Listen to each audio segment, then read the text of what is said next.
Sacrifice is something that is dead. If it's not dead, it's not a sacrifice. When you sacrifice something, you kill it. How can you be a living sacrifice? Bible scholars say that he mentions that just to jolt the people. In other words, he's saying, don't die, live, but then die. How to die and live? Be a living sacrifice. You can be a sacrifice, but then you will be dead. How can you be a living sacrifice? He says, you live for God, but die to yourself.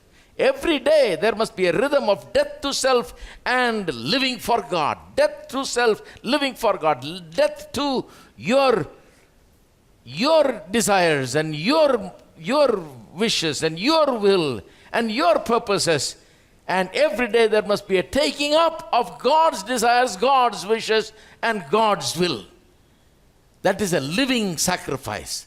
On the one hand, you are dying to yourself and your selfish motivations and taking up God's will and God's plan and purpose and living for it. That is living. On the one hand, you're dying, the other hand, you're living. So, living sacrifice, he says. Now, when you live as a living sacrifice, how does it look like? Look at verse 11 in chapter 12. It says, let me read to you in NIV once again. Never be lacking in zeal, but keep your spiritual fervor serving the Lord. Never be lacking in zeal, but keep your spiritual fervor serving the Lord. Two things. One is the word zeal. And zeal is a translation of a Greek word meaning a combination of urgency and diligence. Never lack that urgency, sense of urgency and diligence in living for God and doing things for God, he says. So it is possible to be busy, to be looking like urgently you're doing something, vigorously you're doing something, but without focus and discipline.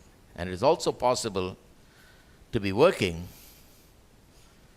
or to be diligent in what you're doing, but without a sense of urgency. On the one hand, you can have urgency but not have discipline. On the other hand, you will have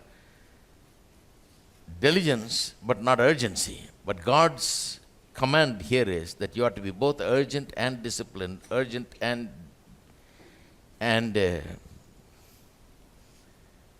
diligent. Secondly, it says keep your spiritual fervor.